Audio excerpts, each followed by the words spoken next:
இது வந்து தாய்லாந்தில் இருக்கக்கூடிய ஒரு பாடசாலை. இங்கே வந்து பார்த்திங்கன்னு சொன்னால் இந்த சீருடை வந்து இலங்கையை ஒத்த மாதிரியான சீருடை தான்.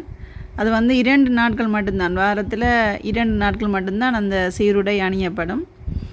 மிகுதி 3 நாளில் வந்து ஒரு நாள் வந்து விளையாட்டுக்கான நீல நிற ஆடை, அது ஒவ்வொரு வகுப்புக்கு வேறுபடும். ஒவ்வொரு வகுப்பு வந்து ஒவ்வொரு நாட்களில்.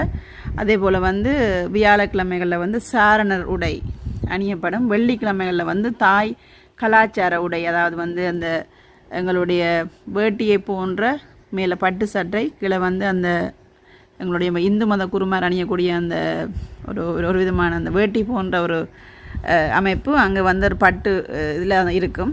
அது வெள்ளிக்கிழமைகளில் அந்த மாதிரியான ஒரு கலாச்சாரம் மிகுந்த நல்ல ஒரு ஒழுக்கமுள்ள ஒரு பாடசாலை, மறக்க முடியாது என்றைக்குமே. இந்த பாடசாலை பேங்காக் நகரின் தாப்ரா என்ற பிரதேசத்தில் அமைந்துள்ள சரண் சனிட்வங் சோய் 3இல் இருக்கக்கூடிய பாடசாலையாகும். சுத்தம் சுக்சான்னு சொல்லக்கூடிய பாடசாலை. இது என்னுடைய பிள்ளைகள் அங்கு கல்வி கேட்கும்போது 2020ஆம் ஆண்டு. இது வந்து தாய்லாந்தில் இருக்கக்கூடிய ஒரு பாடசாலை. இங்கே வந்து பார்த்திங்கன்னு சொன்னால் இந்த சீருடை வந்து இலங்கையை ஒத்த மாதிரியான சீருடை தான். அது வந்து 2 நாட்கள் மட்டும்தான், வாரத்தில் 2 நாட்கள் மட்டும்தான் அந்த சீருடை அணியப்படும்.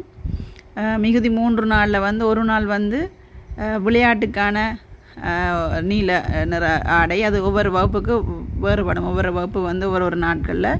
அதே போல் வந்து வியாழக்கிழமைகளில் வந்து சாரணர் உடை அணியப்படும். வெள்ளிக்கிழமைகளில் வந்து தாய் கலாச்சார உடை, அதாவது வந்து அந்த எங்களுடைய வேட்டியை போன்ற மேலே பட்டு சட்டை, கீழே வந்து அந்த எங்களுடைய இந்து மத குருமார் அணியக்கூடிய அந்த ஒரு விதமான அந்த வேட்டி போன்ற ஒரு அமைப்பு அங்கே வந்து ஒரு பட்டு இதில் இருக்கும். அது வெள்ளிக்கிழமைகளில்.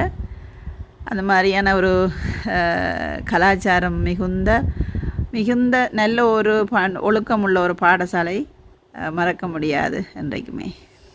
இந்த பாடசாலை பேங்காக் நகரின் தாப்ரா என்ற பிரதேசத்தில் அமைந்துள்ள சரண் சனிட்வங் சோய் 3இல் இருக்கக்கூடிய பாடசாலையாகும். சுத்தம் சுக்சான்னு சொல்லக்கூடிய பாடசாலை. இது என்னுடைய பிள்ளைகள் அங்கு கல்வி கேட்கும்போது 2020ஆம் ஆண்டு.